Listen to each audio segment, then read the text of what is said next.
আসসালামু আলাইকুম। মসজিদুল কুবা। মসজিদুল কুবা অত্যন্ত বরকতময় এবং তাৎপর্যপূর্ণ একটি মসজিদ। রাসূলুল্লাহ সাল্লাল্লাহু আলাইহি সাল্লাম এখানে মদিনা শরীফ থেকে আমরা শুনেছি প্রতিদিনই এক ওয়াক্ত নামাজ বিকালে আসরের পরে অথবা মাগরিবের পরে উনি নামাজ পড়তে আসতেন। এই মসজিদে 2 রাকাত সালাত আদায় করা এবং একটি কবুলতি হজের সমান, উমরার সমান। আমরা আমাদের টিম সহ আজকে এখানে ঘুরতে এসেছি, যে নিরাপত্তার স্বার্থে রয়েছে লোকজন যারা আইন শৃঙ্খলা রক্ষাকারী বাহিনী। এদিক থেকেও আপনি ঢুকতে পারেন। আমরা জোহরের সময় এখানে আসছি।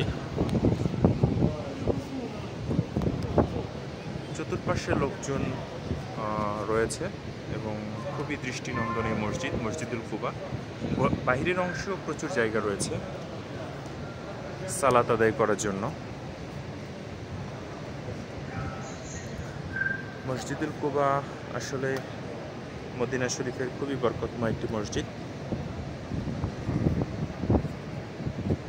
আশা করি আপনাদের এপিসোডটি ভালো লেগেছে।